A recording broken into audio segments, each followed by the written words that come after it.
بسم الله الرحمن الرحيم.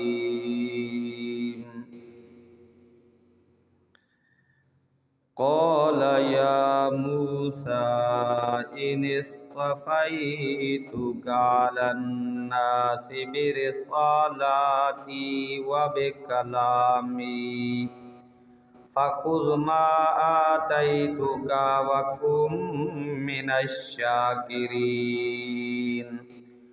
وكتبنا له في الألواح من كل شيء موعظة